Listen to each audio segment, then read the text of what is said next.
Hello, and welcome to ohmTown Daily, Season 2, Episode 216 for... Wait, I think it's 217 for August 5th, 2023. Starting out hot. Must be time traveling. Yeah, water everywhere. Today we're going to be talking about Baldur's Gate 3 enters top 10, and the mountains came tumbling down. Influencer to be charged. Drilling for geothermal energy. That's no dog. Water temp exceeds 100 degrees. German city deploys snow plows. Panama water levels are lower. Water forever. Circulation collapse. Perkless and Unrewarded. It might be my paycheck. And Snackless flights landing soon. Let's get into today's shoe.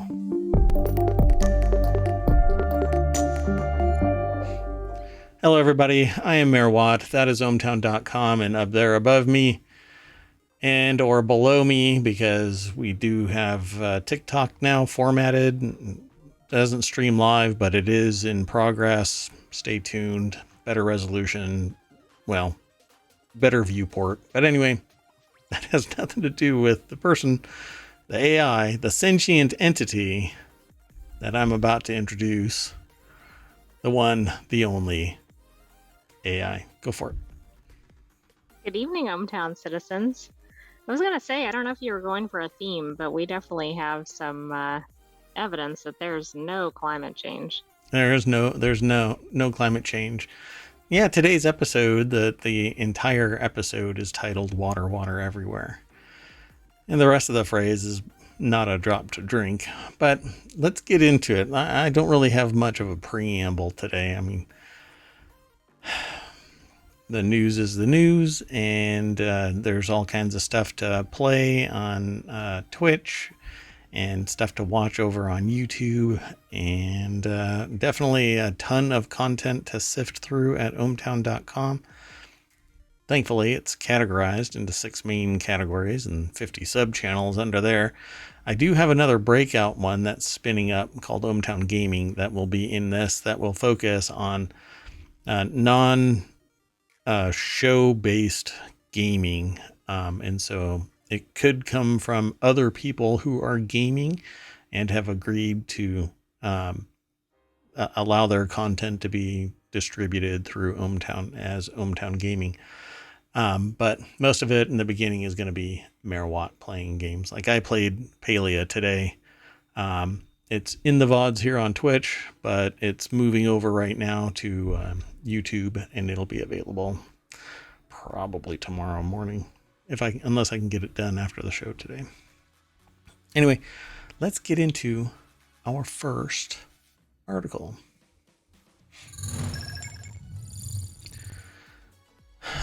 So the very first article is in the Warcrafters channel. Baldur's Gate 3 enters top 10 all-time peak Steam games, knocking Apex Legends out. This is pretty cool. By the way, everybody that I have seen who's been playing Baldur's Gate 3 have been playing it for 8 to 13 hours at a stint since it started. Not like for me, I basically play for 3 hours and then I have to take a break and go and do something. Usually I get pulled away because of mayoral duties, but there are people that are on Twitch that are playing for upwards of 13 hours. There may be others, but everybody that I have seen, there may be others that are playing beyond 13 hours, right? That just go. But not the people that I've been watching. 13 hours at a time. That's a lot of time at one stretch. And they have been told by other players that this is just the tip of the iceberg, and they've already put in 40 hours worth of work. And there's more and more. So it'll be a blast to keep on watching people play. Unfortunately, Mayor Watt can't watch them like all the time, like during summer and stuff I was able to. But 2024 summer of stream, I will be streaming a whole lot more. And I am streaming after my mayoral duties. I mean, it's a new fiscal year, so everything has to go back into the office and do work. Some of my work is online, but anyway, enough of that jibber jabber. We're talking about Baldur's Gate. Great graphics, fun story. The complexity of the game structure is very much Dungeons and Dragons, and so it has that multitude of skills and abilities and stats and dice rolls, and you add stuff and subtract stuff and can be impacted by this, that, and the other, and being knocked prone makes a huge difference, and having some kind of cover is going to have some impact on your outcomes. Relationships have impact on outcomes. It's amazing, and it all starts with a mind flare crashing after basically some of the protagonists end up attacking and or getting caught. The protagonist ends up on this flying ship, causing it, well, they don't cause it to crash, but they they cause it to stay down, that's for sure. So all kinds of stuff ensues. The hilarity ensues, but let's go and talk about it at the source, Baldur's Gate. This is a PCGamer.com article. Jonathan Bolding is the source. The deck statement is BG3, claims the 9th spot just above Goose Goose Duck, which I haven't played. I seem to remember it, but anyway. I feel like we might have seen it in ohmTown previously. Yeah, I'm not sure. So it says you must be this tall to ride bar for the top 10 is now firmly fixed at a peak of over 700,000 players. Don't feel bad for poor Apex Legends. It's merely prestigious 11th spot, as the free-to-play battle royale shooter can wipe its tears upon a giant pile of money and a current player count that the concrete bounded experience of Baldur's Gate surely won't consistently have a year from now. Yeah, the thing about it is that Apex Legends is a game that draws all of those people regularly to the yard, right? Apex Legends Milkshake brings all the players to the yard, 700,000 of them, whereas in time, Baldur's Gate 3 will wane as people complete the storyline and just don't want to go back. It's like a lot of people and Diablo 4's whatever season pass stuff. And there's a lot of talk now. People are getting really irritated about season pass. Anyway, Baldur's Gate surpassed 500,000 players yesterday, nearly reached 600,000, and so this Saturday, the peak put it a strong 600. Well, 100.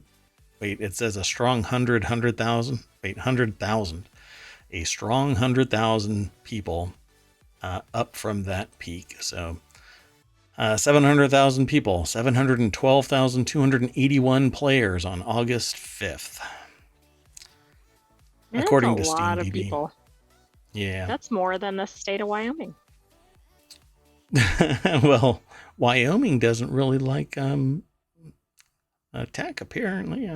Well, I don't know about all tech, but if y'all are out there in Wyoming and listening to this, you might want to talk to your government leadership about tech.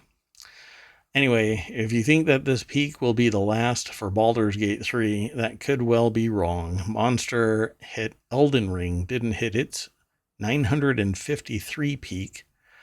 So 953,000 people playing Elden Ring as a concurrent player count until the weekend after its launch weekend. Really weird.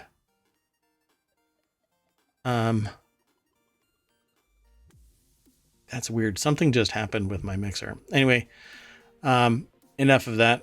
Let's keep on going. That kind of word of mouth will be helped by the stories people are already telling about Baldur's Gate 3. You've got D&D micro celeb and voice actor Matthew Mercer building box towers to circumvent a wall. You've got reams of vital Forgotten Realms underpants lore. You've got a dedicated Noises voice actor. I'll just skip. I'll skip what that says. There's something going on with my mixer. I'm sorry about that.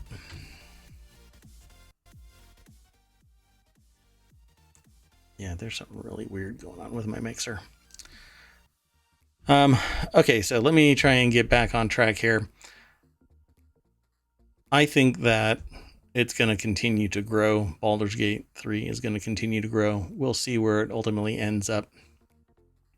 Let's keep on going through the rest of today's articles. And come on.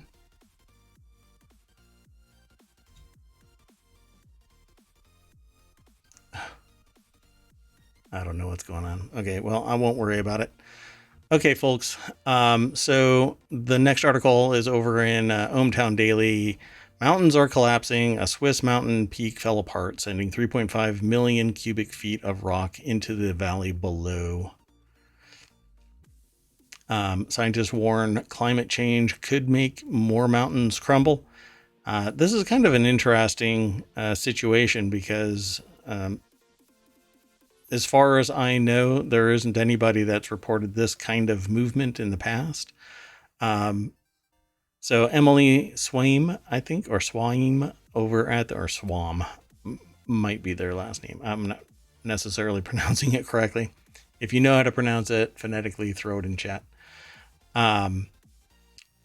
So the this is just a picture of some of the mountain that kind of collapsed.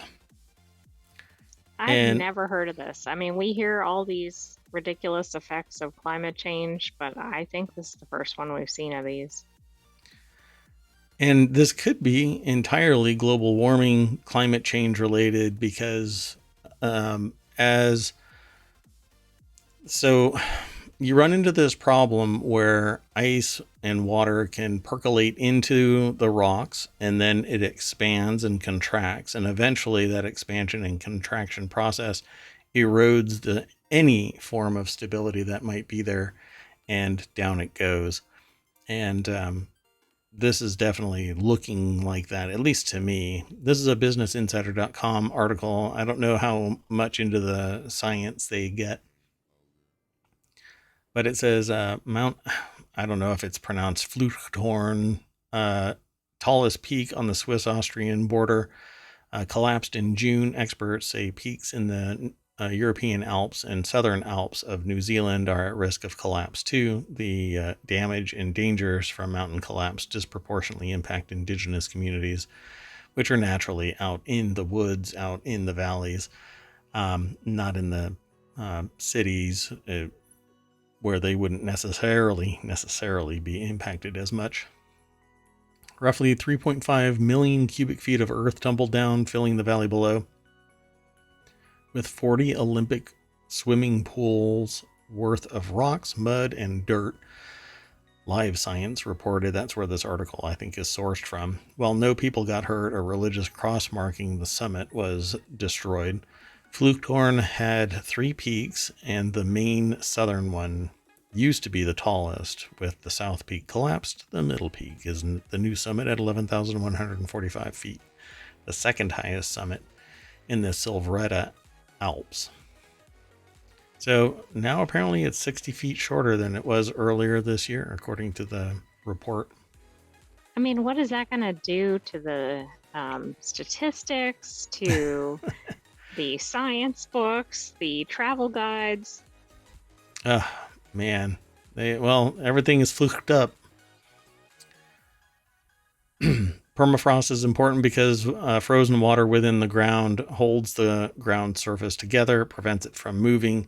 But when that ice melts, the liquid water can flow away, the ground becomes less stable and can move, often very quickly, says a geoscientist, Jasper Knight.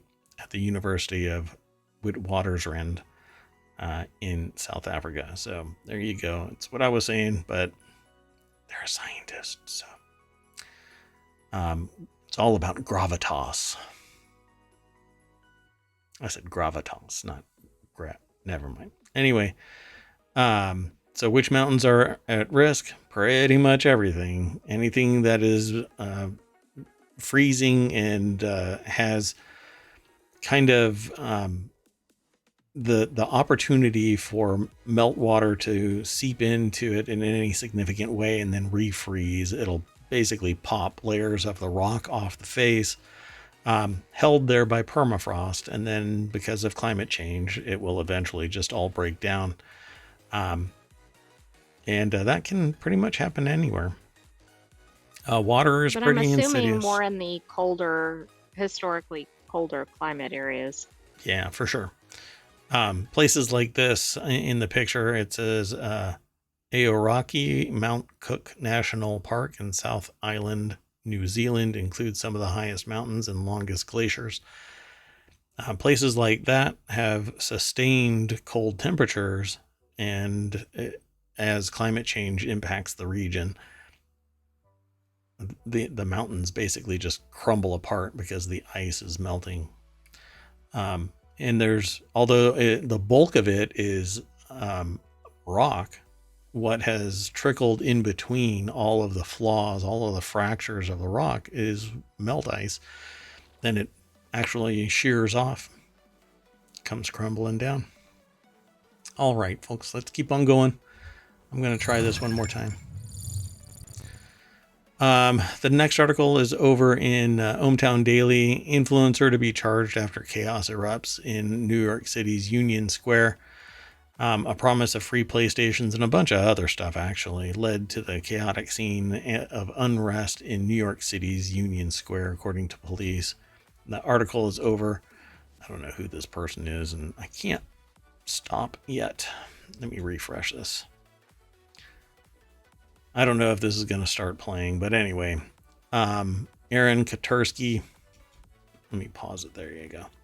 Aaron Katursky, Emily Shapiro, and Meredith DeLizo wrote this article, abcnews.go.com. Kai Cenat faces 2 counts of inciting a riot and unlawful assembly when all hell broke loose at New York's Union Square when a couple thousand of people showed up to see them and another Twitch streamer and YouTuber. What was their name? I think it started with an F, but I don't remember the name of it. Hold on. Yeah, I'm trying to pull their name up, but I can't do it really quick. People were saying that they were crushed.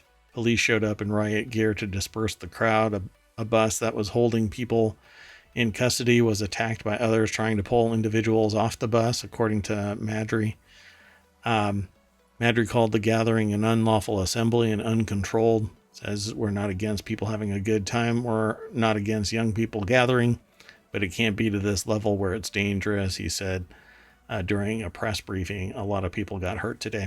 And that right there is mainly the key ingredient here. It wasn't in any controlled fashion. And when you get large crowds of people, there is a potential for agent provocateurs to cause trouble because somebody gets offended by something, or they think that they're entitled to go and see Kai Cenat, or they want to try and win something and think that somebody is in their way. And unfortunately, when you have thousands of people, you may not even realize where that starts. But suddenly you're the one that ends up on the wrong side of it. And like I said, this is why we can't have nice things. Cenat's 21, by the way. Posted in an Instagram story, please be safe while sharing news of the coverage of the incident. Oh, Phantom. Oh, that's right, Sorry, Phantom. it took me a while to find that. That's right, Phantom. Thank you. Everything was just bombarded with people. She told ABC News New York, station WABC, it was just hectic. The only thing that they could think about was just to keep their daughter safe. It's just a shame that it got out of control like that. All because So there were this some wasn't, giveaways. and Go this ahead. was not just people being there. Some people had picked up things like shovels. They Yeah. had people with smoke bombs. They weren't necessarily the fans, but people that ended up assembling. So that's where it got Yeah. really out of hand, other than just lots of people without a permit. Yeah, like I said, agent provocateurs. It would be the political name that is given to people who come to an event to cause problem, and it's typically to cause problems so that there's negative press about the event holder, or to earn some street cred or whatever it might be. But it's all, I don't know. It's, to me, it's all sociopathic stuff, where you don't care what happens. You think that it's a good time to cause a riot. And it's not. You're violating the social contract of being a member of society. Um, everybody should just settle their butt down. Anyway, let's keep on going. Come on. I gotta work on this thing because it keeps breaking. There we go. Okay, I'm gonna have to stop doing these transitions until I get it all solved. But anyway, the next article's over at the Mobile Channel. Calls to drill for geothermal energy at, I guess it's Grange Gorman. I think it's called Grange Gorman. We'll go with that. I'm gonna start rocking and crying a little bit. Greenhouse gas emissions at Technological University Dublin at Grange Gorman could be halved by drilling boreholes into the ground on the campus and harvesting the geothermal energy available there. Yeah, because nothing bad can ever come from just digging a hole in the ground and sucking the heat out of it. George Lee is the environmental correspondent over at RTE.ie. And that's there's a Ireland news source. Yeah. And so it says geothermal energy is the heat in the rocks and water beneath the surface of solid earth. For the first 500 meters down, it's mostly stored heat from the sun. But go any deeper and it's scalding heat from the core of the earth and starts to be felt. The deeper down you go, the hotter it gets. In places located near tectonic fault lines that are close to the surface, such as New Zealand, Iceland, far eastern Russia, the geothermal power of the Earth's core is in plain sight. Water geysers, steam, etc. You can actually see these at geothermal pools, like hot water springs and whatnot. So they've got a picture of a geyser, but I don't know what geyser in particular. It could be Yellowstone for all we know. But it says in general, for Ireland, it's estimated that the temperature of the rocks below ground level increases by an average 21 degrees C for every kilometer of depth. So that's going to be a hell of a borehole that they're going to be cutting into the ground. Let me throw this into the chat just so that it's available. You can always type in !vote. It's going to be hard for me to make any TikTok videos from today's show. But that's okay. We'll take a look at it anyway. So it says due to this is how do you pronounce this name? Isn't it Shane? I think. Oh, I think it's Siobhan. Oh, really? Siobhan? Power? I'm not sure. We'll have to correct it phonetically when I hash it out again. I thought I had heard this before, or how to pronounce it properly, but I don't recall it right now. Anyway, power of Geological Survey Ireland had expected a bit higher than that from the Grange Gorman borehole, due to her knowledge of the ancient and deep limestone structure beneath Dublin, along with the impact of the expected fault lines in the area. She was hoping for 30 degrees C of heat for every kilometer that they went down, but they found it was even hotter than that, 38.5. So, do I think that this is a great idea? Sure. I think it's a great idea to tap into geothermal energy to a point. And when we start pockmarking everything with boreholes, then eventually we're going to lead to something bad happening because we Swiss cheese the general area of it. Is it irrational? Maybe, until it's not. And you won't know it until the fit hits the shan. And the same thing has happened with fracking. They pump all kinds of crap down into the earth. It suck out whatever reaches the wellhead, and then it causes earthquakes and subsidence, and stuff leaks into the water table, etc. And so, as far as science is concerned, I believe in the theory of the fact that we stand on the shoulders of giants, but sometimes those giants completely wet the bed, because what they have been saying would be prosperous fails. After 20 years of research, suddenly we find some problem associated with it, but by that time the damage has been done. And we have countless years of history to reflect exactly what I'm saying. By the way, I'm pretty certain that picture is from Iceland. And it is Siobhan. Siobhan. Okay, thank you. So that picture is from Iceland? Pretty sure? Yes. Gotcha. Yeah. I think it's a well-known geyser in Iceland. Gotcha. So cool. If they go ahead with this, then I think that these kind of things need to be done in moderation so that we don't overdo it and put a strain in the geology. And, with every expert saying that it's fine, there's another expert next door that says that it's not fine.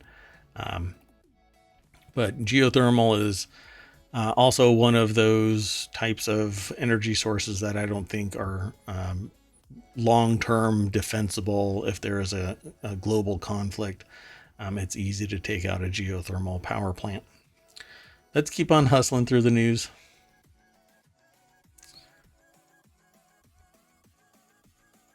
Yeah, there's something going on. Okay, well, I'll just go on to the next article. So the next article is over in ohmTown Daily. Shock as woman realizes that her lost dog that they found is actually a wolf.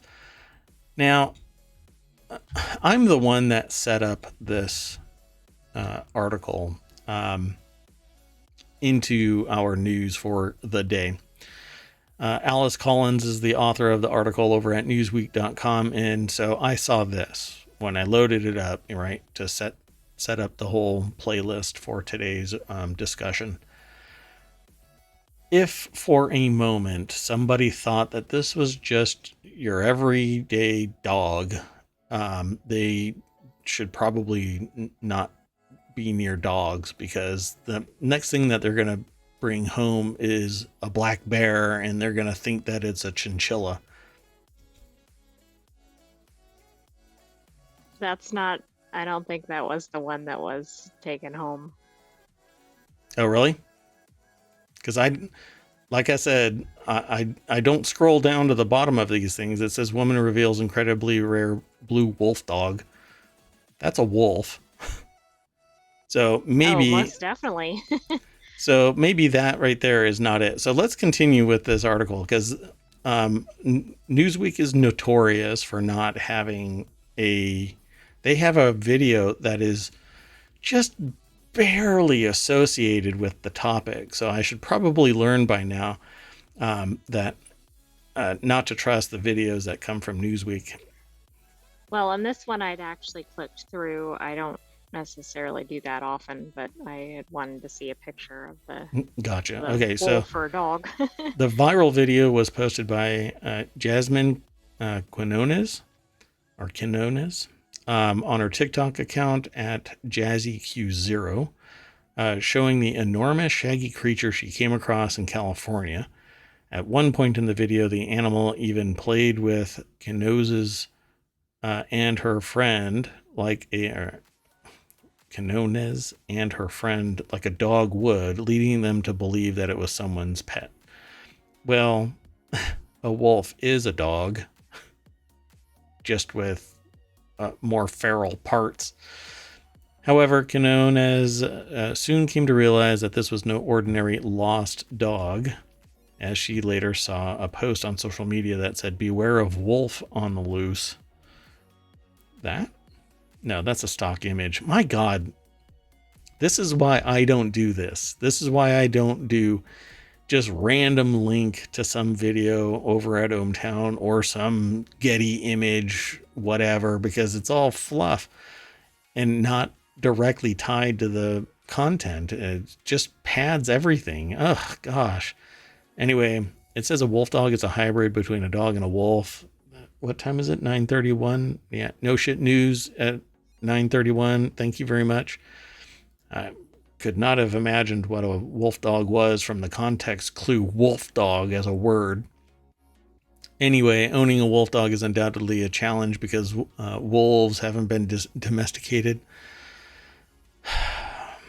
Okay, so do they show the picture in this darn article? Well, they do, but I don't think it's visible here. Not through my browser because of the way that I've got my... So it looked kind of similar to the stock photo. Okay. Like it was kind of that coloration. Gotcha. I mean, if it wandered up to you and was friendly, would you think it's a dog? Maybe. I mean, it looked more like a dog than that one up at the top video. Yeah, but it's like huge, right? Because they're not tiny. Wolf dogs are not tiny. This is, let's see, original. Okay, I don't know if I want to click this. The risky click is real, right? Yeah, so anyway, gosh. All right, folks. Rest assured, though, apparently it was a wolf. And random animals that go walking up to you while you're doing what? Walking around somewhere in California? You might want to be a little leery. If you pick up a stray animal, be on the lookout for flyers about wild animals on the loose. Or not flyers, social media posts. Just by the little trot, I would have ran the other way, according to one person.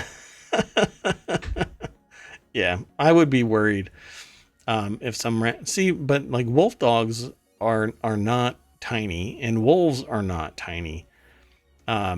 You can tell just by the way that they walk, the way that they look at things, the size of their head and their body, that it's not a domesticated animal. You had better be careful. And just because it plays, it's 1 second away from that switch being flipped, and then they start chewing on your face. So,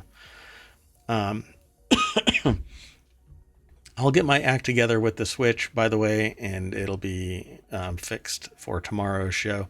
I made a really big change trying to do something so that we could do TikTok videos easier, and it broke my streaming system. So let's go on to the next article.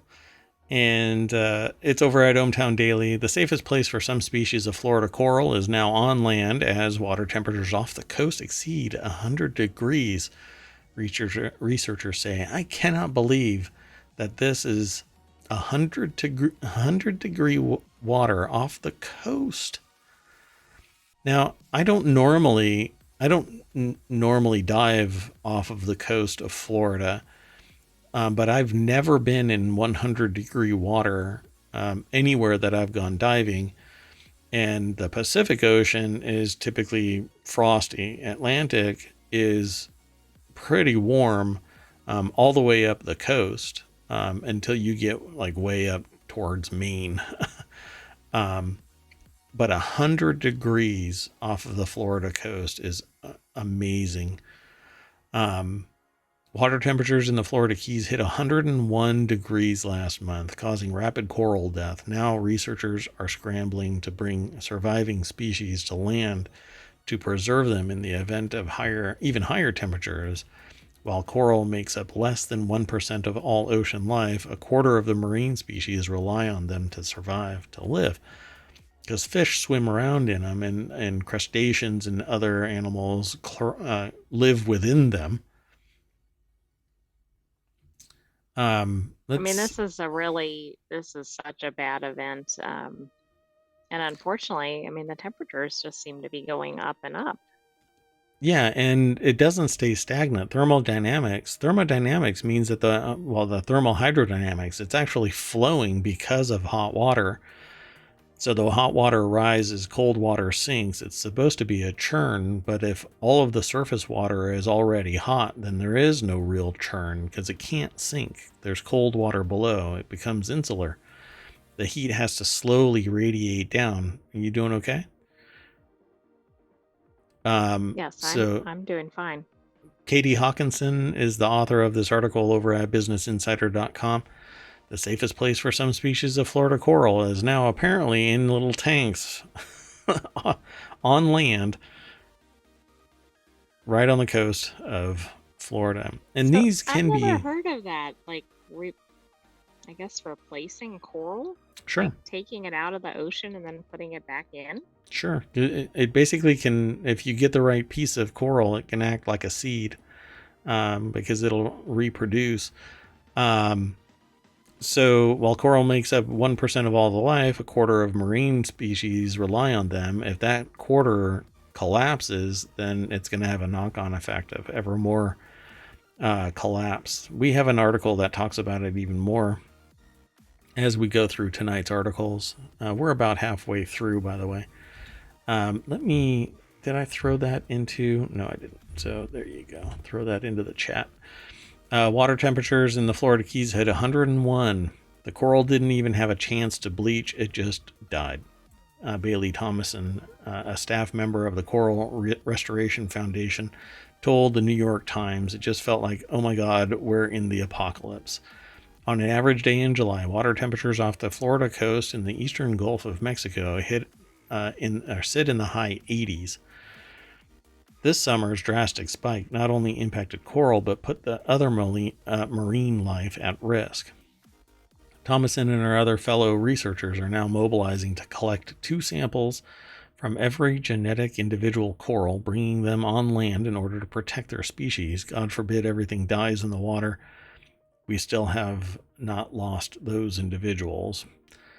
It's going to be shocking if something if this continues, and based on some talk that's out there, we're already too deep into this to easily stop this process.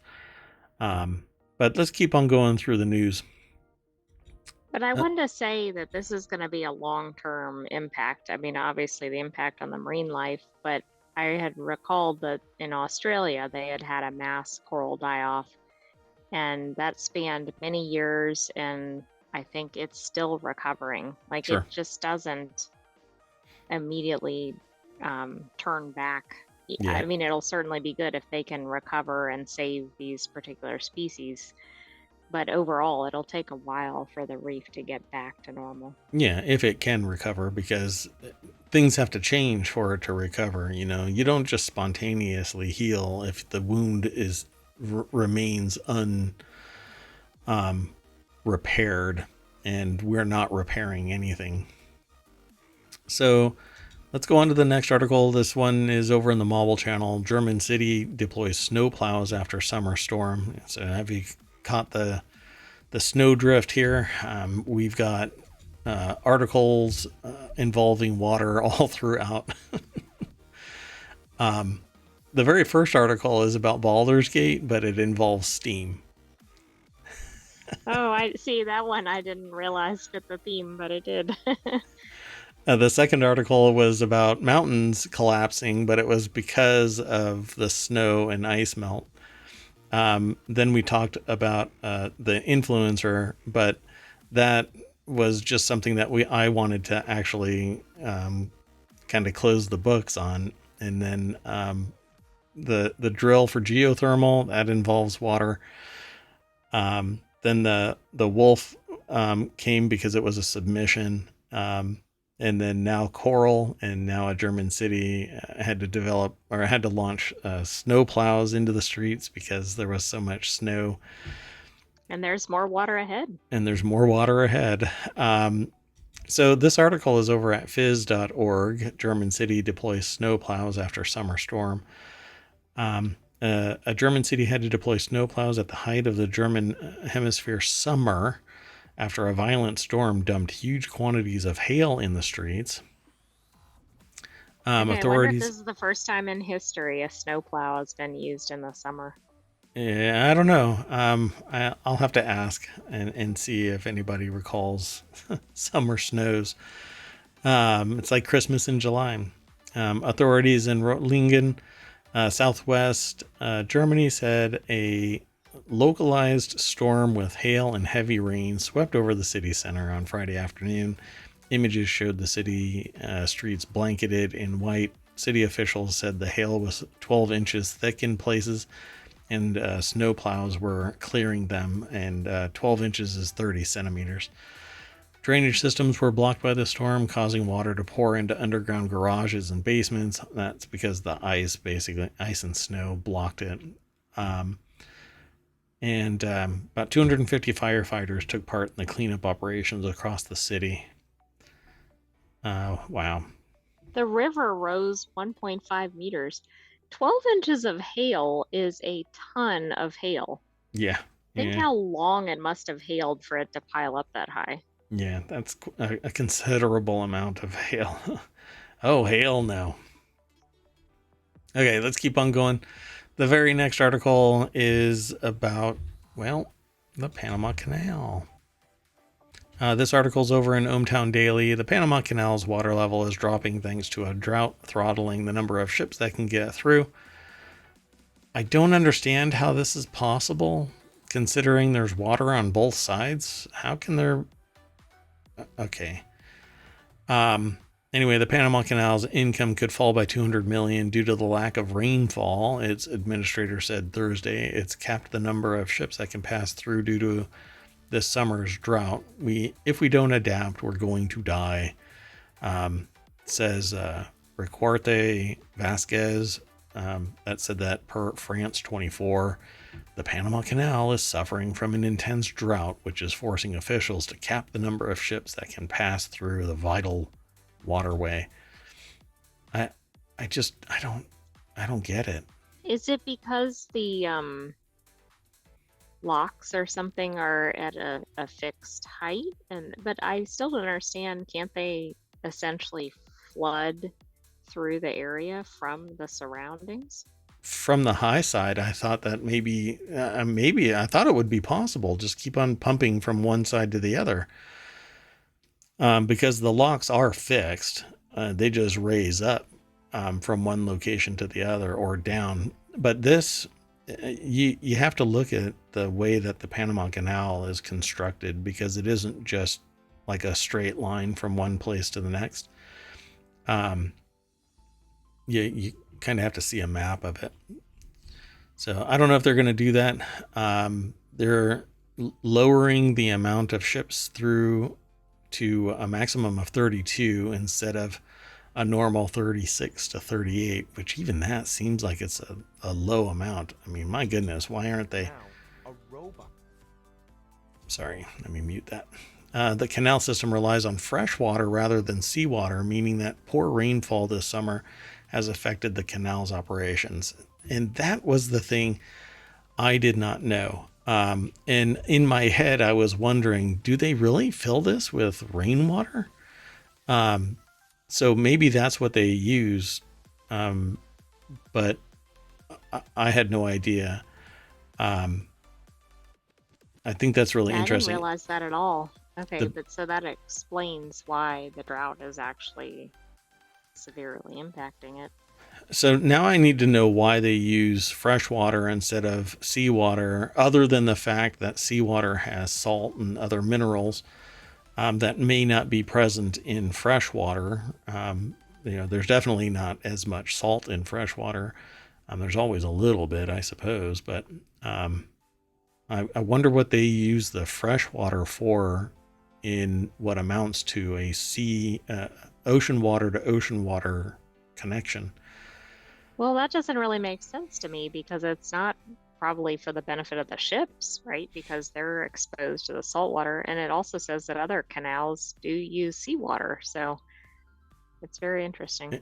Yeah, to me, this doesn't make any sense unless the reason why they use it is to minimize the deterioration, mitigate deterioration of the like seals and processes, the gear works. But it's gonna, I don't know. I can't make any judgment about this because I don't know exactly what they're using the fresh water for. Um, and why it would be recycled, not recycled, but it would be consumed in the processes of the Panama Canal. It just doesn't make any sense to me. Anyway, let's keep on going. We've got another article. This one I'm going to have to fix because the aggregator kind of munched it all up, but I'll get it fixed before the end of the night. But we'll go straight over to the source of this.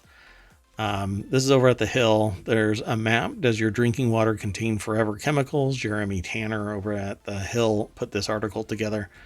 And while I will put this into chat, again, it'll be fixed by the time the end of the day it comes by. But you can always visit the source regardless.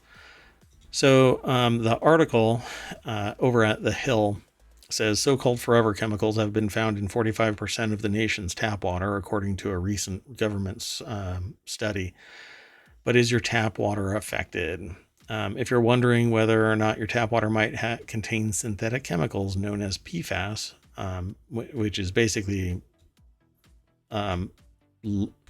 forever chemicals, they don't decompose, they don't deteriorate, they don't they dilute because of just the way that water works, but they don't become inert over time, so they're always active. There is a environmental working group created to make this interactive map. It's not this one here. This is the map, but it isn't something that I can show you. But you can link. Pardon me one second. There is a link to it in this article. Oh, right. So per and polyfluorinated substances, or PFAS is what it's called. EWG notes that while researchers use the highest quality data available, contamination levels are based on a single point in time and may not reflect changes to the water system or treatment efforts. So they talk about it here in the article about what PFAS is. This is one of the things that I am obviously talking about regularly here in ohmTown, along with plastics, microplastics in particular. I've been doing some research to see if I can do real-time detection of plastic in food. And I'm still working on it. It actually requires some pretty sophisticated equipment, microscope, and being able to see in the dark, basically. And I'm sure that there are bigger researchers out there that are doing this, but I'm really curious if these PFAS chemicals are so prevalent as to be endemic because lifestyle requires us to use X, Y, and Z products, services, etc. So we're not getting it out of the water because it is everywhere in the water supply. Just like plastics right now, because we switch so much plastic into our daily lives, we can't get away from it, right? Go Well, look we at, don't really have alternatives. Like, one thing, we'd have to replace probably everything in people's houses, or a lot of things, I shouldn't say everything. And then, secondly, even if they could or would replace items, what would they replace them with?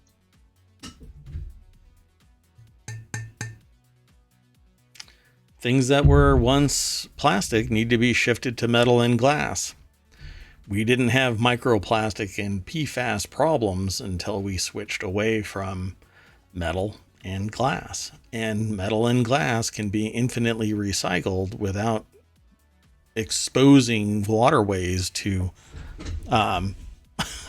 PFAS. Now, obviously, there's some cost and security concerns because if you drop a plastic bottle, it'll bounce. If you drop a glass bottle, it'll shatter and I don't know, maybe cut an arm off or something. I don't know. But metal, you drop metal, it makes a god awful sound, but no harm, no foul. All you have to do is make sure that the canister doesn't blow the top off when you try and unscrew it. But we need to change the way that we've been leading society, because it's going to cause long-term problems. PFAS and microplastics. We're finding all of this everywhere we go. And I don't want to spook citizens of ohmTown, but if you look around, you will find plastic all over the place right now. PFAS is closer than you think.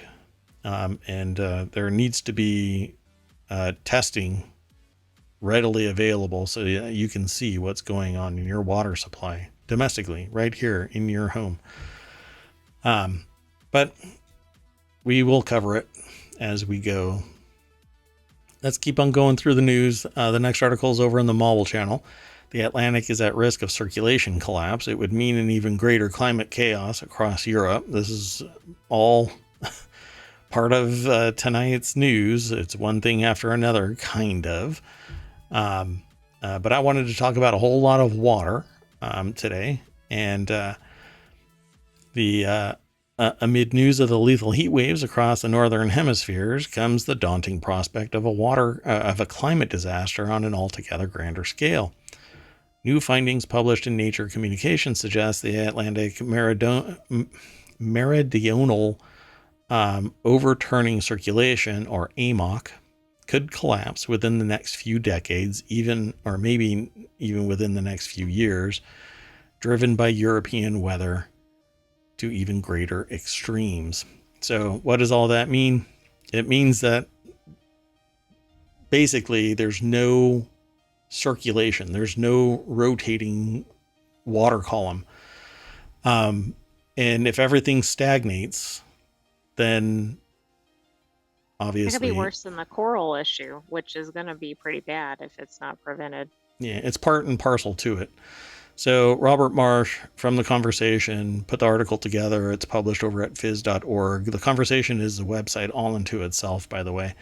The AMOC amounts to a system of currents in the Atlantic that bring warm water northwards, where it then cools and sinks. And this is what I said earlier. So I already have some experience with this because I'm a diver, and I used to go diving regularly, and you would hit these thermal layers as you're diving. And in a thermal layer, anything that was floating in the warmer water will sink in the colder water because your density changes. So warmer water will keep you afloat. Colder water will allow you to sink until you re-equalize for that particular area of water density. And so this circulation is a global phenomenon. Hot water on the surface circulates north. Over on the Pacific side, it's the other way around. And so we get a whole lot of cold water on the Pacific coast and warm water up the Atlantic coast. That's why water off the coast of North Carolina, South Carolina, Georgia is extremely warm. Like jellyfish love that warm water. It's bath water kind of thing. And then as you move your way up to New England, it gets a little chilly again. Well, this is everywhere else as well. This whole dynamic from the equator going up, the equator going down, it's spooling out and churning up the water, and it's keeping it supposed to be at a nice even ambient temperature. But climate change has caused 101 degree water off the coast of Florida, and that really hot water isn't going to move much when there isn't as much of a shift from one side to the other, because all of it is being warm. So it's supposed to move northwards where it cools and then sinks. It's a reason why the Europe's climate has been stable for 1,000 years, even if it's hard to recognize this chaotic summer as part of that stability. And that is not really right as far as I understand it. This is like a shockingly hot summer apparently. There is much uncertainty in the latest predictions, and some scientists are less convinced a collapse is imminent. AMOC is also only one part of the wider Gulf Stream system, much of which is driven by winds that will continue to blow even if the AMOC collapses. So part of the Gulf Stream will survive an AMOC collapse. So I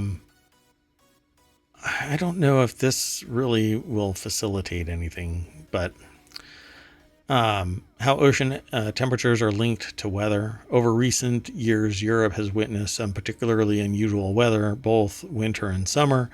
At the same time, peculiar patterns of sea surface temperatures have appeared across the North Atlantic, across great swaths of the ocean. From the tropics to the Arctic, temperatures have persisted 1 to 2 degrees Celsius above or below normal levels for months or even years on end, and the patterns appear to exert a strong influence on the atmosphere, even influencing the path and strength of the jet stream.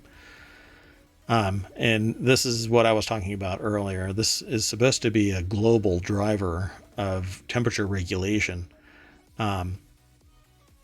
If it stops, we have a lot of problems. They talk about this cold blob. There's a heat sink as well, like that one right there is a cold blob.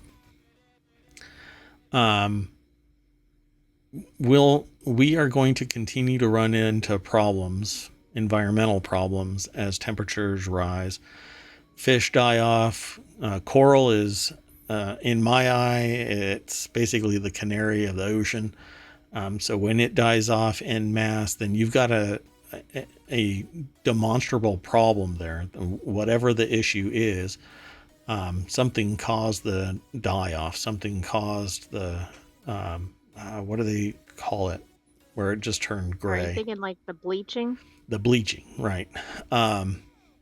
There are issues here, and I don't know if they've actually resolved the full issue. What caused this collapse? So it says here at the very end, if the AMOC collapses, we can expect larger extremes of heat and cold, drought and flooding, a range of surprises to exacerbate the current climate emergency. So you're going to end up with surprise hurricanes, surprise tornadoes, because they all spin off of air currents that are born and fed by hot water and cold water intermixing with hot or cold air. And it's just going to, the reason why you have huge hurricanes is because it's extremely hot water and not enough land mass blocking the circulation of ever increasing amounts of air. So again, we have to change the dynamic. How to change it on a global scale means everybody has to see eye to eye on this. I think that we're going to have aliens landing on the lawns before we actually see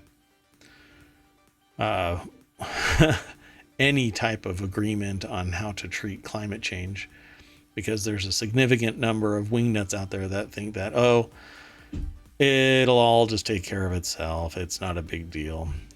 Well, I hate to say it, that's not how it's going to work out. It will take care of itself, but it'll be at the cost of human life. Let's keep on going. The next article is over in the Hatch Ideas channel. No more freebies. Companies crack down on customer perks and rewards. So, what was the name? What was the name of the movie where the guy kept on bragging about free apps? I got free apps because he owns a restaurant. It's some 80s movie.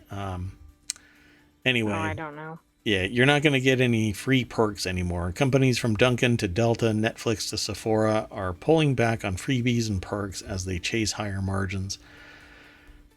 This is something that I've been talking about. You cannot keep chasing after, 30% growth every quarter. It's just not possible. I've had people argue with me about this, saying, that it's not like 30% year after year, right? And I say, well, no, that's the aspiration. They want 30%. So it is compounded 30%. So if you want 30% every year for 10 years, and it's not like that, it's 30% every quarter for 10 years. So you're looking at what that extrapolates to over the long run. Yeah, I mean, you're looking at a total compounded amount of 120% interest or not interest, but growth over that year period, and it's 30% of whatever the amount was. So it goes like that. It's not just an even trend. And they're like, well, no, it's 30% of that particular quarter. Do you have any idea what you're even saying? It builds on itself. Yeah. And I do like that this article actually calls out that they're chasing higher margins, right? I mean, You talk about that, but it's rare to see the articles actually show that. And it's really surprising because it's CNBC. Now, they're not calling this out as type of a, what do they call, what do some people call it? They're not saying it's like a negative approach or whatever. Yeah, they're just saying that this is the mechanism that some companies are choosing. So you're not going to get any freebies. From airport lounges to free shipping and birthday treats, consumers are seeing fewer freebies as businesses rethink how they want to inspire loyalty. See, I don't want a freebie. I want better products, better service, better, greater competition. I want lower prices, and I want the people that are running the businesses to realize that their personal profit at the cost of everybody else suffering just because you have a product that people want and you haven't suffered from people saying we're done buying your product. We have to do a shift from empowering companies, making so much money, and then looking at other people and going, well, I made mine, screw you. This is how we end up with an out of balance CPI, out of balance economics, concentration of wealth into the few simply because a product or service is offered. And a lot of people just can't say no. They can't say no. So I've taken to saying no for quite a lot of stuff. Melissa Repko and Leslie Josephs over at CNBC.com put this article together. I didn't say it earlier. So the shift has come with a change in spending habits. People who maybe used to buy stuff because a freebie would roll in and it would trigger them into purchasing something aren't getting the freebies anymore, so they're not purchasing anything, and still others are balking because the damn prices are too high. What normally happens is when purchasing starts to diminish, a company goes, well, let's lower our prices, or let's produce some more so that we have more reach, and we can push into a different market. Well, now people are just they're burnt out. They can't spend anymore because food is so damn high. My Right, and the estimation, gas is so high, and they don't want to spend it to go to the store to get something or to the yeah, restaurant or whatever. yep.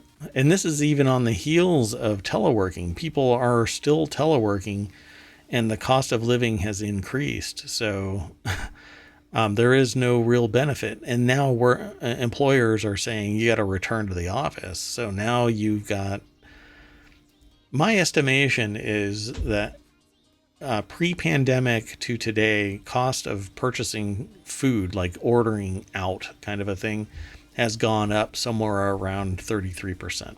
That's my rough estimate, just ballparking it based on some conversations and some looking at receipts.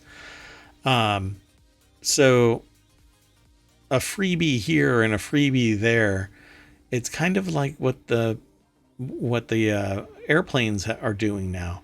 Unless you ask for a meal before you get on the flight, you're not going to get a meal. They've cut back on the number of peanuts, for crying out loud, and beverages that they offer, and have no compunction about saying no to the customer because the customer is locked in. Well, now they're saying here, we're not even going to give you freebies. Either you want the product or not. And the freebie is a sample so that you can actually try it out, see if you like it, give it to a friend, that kind of a thing. And this has been largely a marketing mechanism since time immemorial. And now, because they have to have record profits month after month, they're going to start burning bridges with customers, and you're going to end up with higher prices, no sampling, no gift giving of these little freebie things. It's usually little tiny things. They're talking about from airport lounges to free shipping and birthday treats. I don't Oh know yeah, how the often era of that free was. shipping is pretty much over. Yeah. And the only ones that are still doing that are doing it based off of you putting together $100 worth of purchases, because that just kind of smooths out the, $7 it's going to cost to actually ship the product. And Right. PSA, if your shopping cart's only at $10 or something, don't add $90 to get free shipping. unless you need the other items. Right, right. But these freebies are being typically given to the people who don't really need a freebie. They're not giving them to the people, to the other 99%. They're giving the freebies to the 1%. So raising the bar, it says in the article, some of the biggest shifts in customer perks have come in the airline industry. During the pandemic, airlines allowed frequent flyers to hold on to their elite statuses. They ended that perk as travel rebounded and customers racked up loyalty points on co-branded credit cards. Carriers, including American Airlines, Delta Airlines, United Airlines, also have raised the number of miles customers need to earn elite status as the ranks of those with the benefits swelled. So this isn't really about hitting a particular milestone. It's about maximizing the benefit to the airline. And they move the goalpost. If I were to do Which that, consumers really like when you're spending money on something. yeah, and consumers can't move the goalpost in their favor. They are beholden entirely to the producers, hence why I sometimes talk about the producer price index. Anyway, they call it a reality check, but the reality is that the raw materials that are leading to products that are being put on retailer shelves are costing more because there is a concentrated number of people that are providing those final raw materials. And because of that, they are setting the price that manufacturers are forced to pay just for the raw materials to get going. Then they put it together. That means that they have to charge retailers more, which cuts down on the margin at the retail level. So they have to raise their prices, fire people, raise the price and fire people, and then put it out on the shelves and then hope that somebody's going to buy it. But everybody is buying in an online format now. Retail kind of just wet the bed and can't take advantage of it. And so retail is closing. Everything is moving to online. And even there, prices are starting to creep up to the level where retailers used to be, except that retailers had the burden of real estate that they had to pay for, whereas online venues don't have to do that as much because you can stock vertically and nobody's wandering around in a retail store that needs to be looking pretty. So these prices are increasing now, but they're not increasing because they need to, because the raw materials and all of that are costing more. While that's still taking place, it's being absorbed into the overall sales because they no longer have the retail environment to sell through. They're selling through vehicles like Amazon and other online stores, right? So here's where it all congeals into one cogent idea. Now prices are rising because there are fewer people that are buying. They're still getting record profits because the prices are high, and they're getting record margins because it's being concentrated to a fewer number of people at the top. So instead of having to pay for retail this or retail that and all of the other financial burdens there, all that margin wealth is going to the stakeholders. I should say stockholders, executive suite, primary investors, and not to the employees, and no benefit to the consumer. I know it's a long, grandiose discussion here that I'm trying to kind of summarize in 6 minutes. But this is a bigger issue than no more freebies. Well, no more freebies is just one little bit.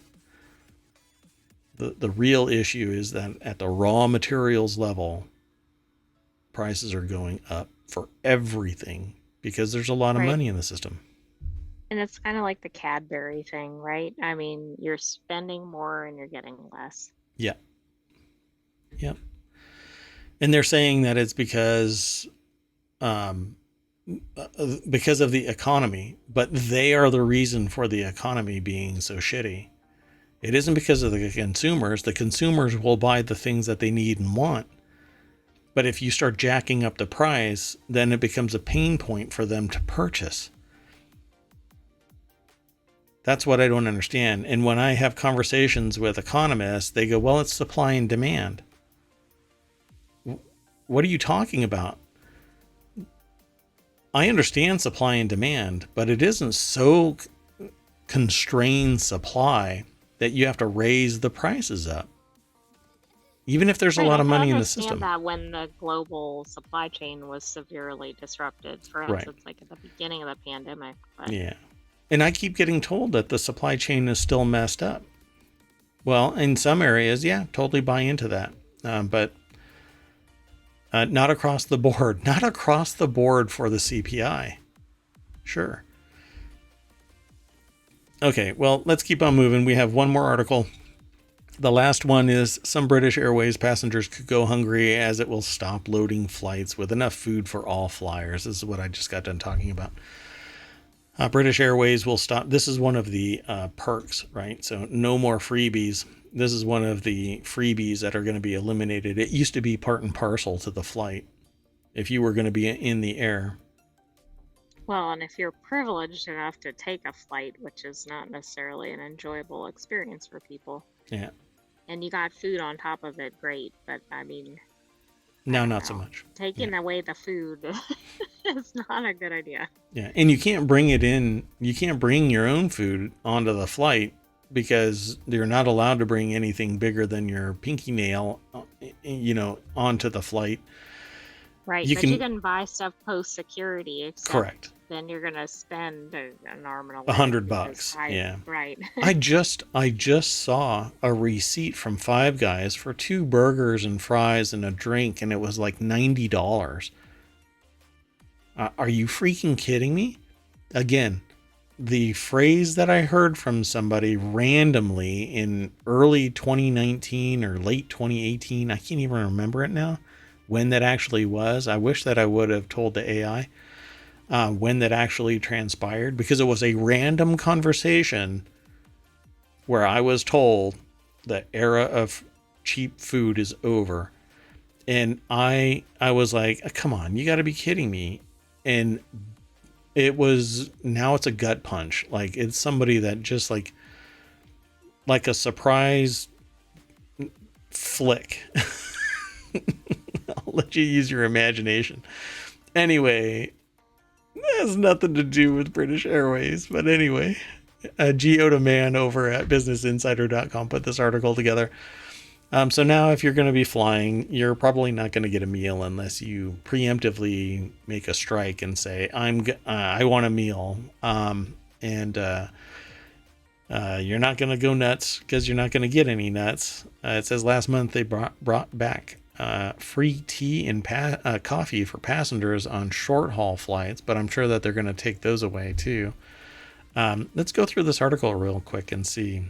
Because they say at the top of this that they actually brought it back. So, airline experienced unforeseen operational issues with its caterer Do and Co, I guess, or Do and Co, in October, which meant that short haul flights took off from London without any meals on board. An industry news blog, Paddle Your Own Canoe, gave that information. The airline also had problems with its meal service last month when it experienced a refrigeration issue on a 12.5-hour flight, which meant it had to serve passengers KFC. I think that's the story where they stopped.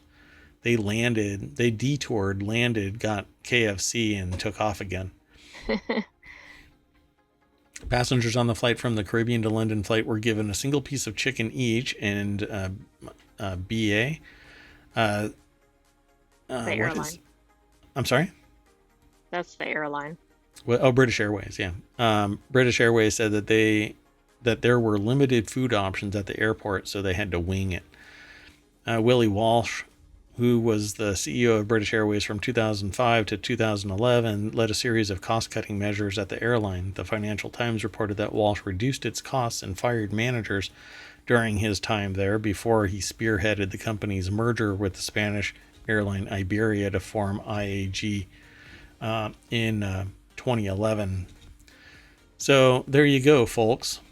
Another merger has led to shit service because the lack of competition has concentrated profits, and because of shit leadership. Yet I'm sure that the CEOs are making bank.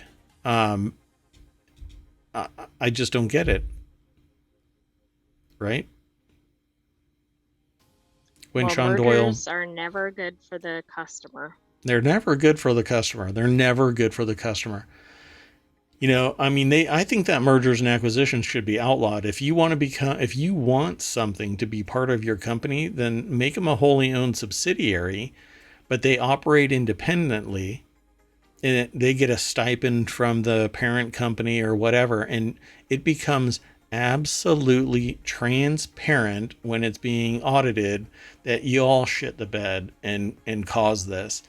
And I think that board members should. I think that there's fiscal irresponsibility because you have a conflict of interest. The directors of the company will drive a company into the ground and suck the profits out of it, and say that and pat each other on the back and say that they're doing a good job. And at the end of the day, 10,000 people end up unemployed, hoping maybe that the company will be acquired before they become unemployed. And lo and behold, it just doesn't happen. Then it gets gutted, torn up by a bunch of other people who are going to be purchasing the bones and taking the boots off of the body. I just think that it is absolutely wrong. But some people, they don't want to be part of that business, right? Like let's say there's a software development company and they developed a good game. They want out. They don't want to be in that business for that game in perpetuity. So they want to be acquired. That's the only time, and it should be a total sale, not a merger and acquisition. It's a sale of that IP. Take it, because what you're going to end up doing is gutting the company anyway, and it's just a false representation of what's really happening with a merger and acquisition. You're wiping out that company, and just destroying its culture, its development, its ideals. And all of the customers need to know, this is not really what's going on. You're going to be gutting it and taking all of its money and real value. And then you end up like this.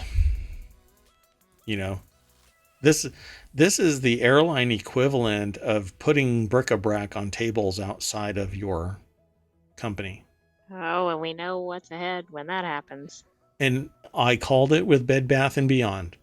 They started putting crap out on tables, and I told the AI, this is the end of Bed Bath & Beyond, and that was like 8 years ago. That was, yes, it was. So anyway, I can soapbox for hours, but I think everybody needs a break. Today was a very somber news day, but I wanted to focus on all of the water that I kept seeing in the news and the submission. So that's it for today. We always go back to the front page, the welcome sign, the main street of ohmTown, and we get a whole bunch of new articles.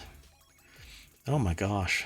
Cyber attack disrupts healthcare system services in several states. This was actually, I think, last couple of days, this news has been presenting itself, but I've been kind of backing away from it. Dunkstar, you're here. Hello. Welcome to the show. I don't know if you've been lurking all this while or just got here, but I kind of mentioned you and Baldur's Gate 3. Y'all are enjoying Baldur's Gate so much that you've been playing it for 8-hour days, and I know that everybody's enjoying the show over at Dunkstar's stream. Go over to twitch.tv/Dunkstar, DUNCSTAR. You just can't go wrong. Awesome stream, very fun. Him and Timeless _EXE. Always great chemistry. Dunkstar has not been here long because it's 4:20 a.m.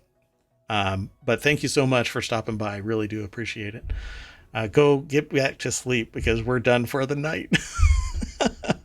But I'll see you in your stream later.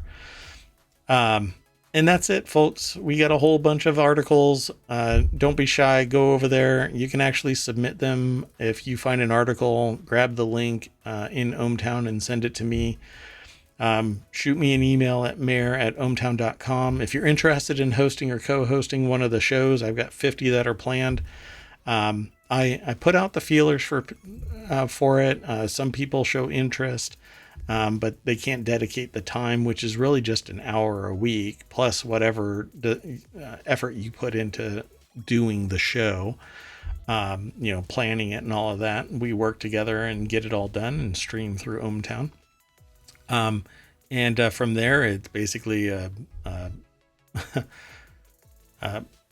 we'll discuss the minutia if you reach out to me and we can talk shop.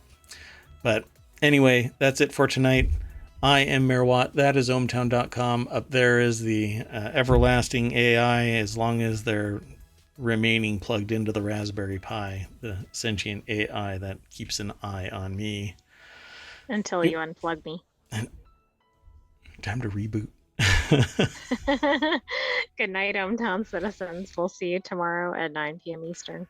And I'm going to fix the transition glitch later. Cheers, everybody. Bye-bye.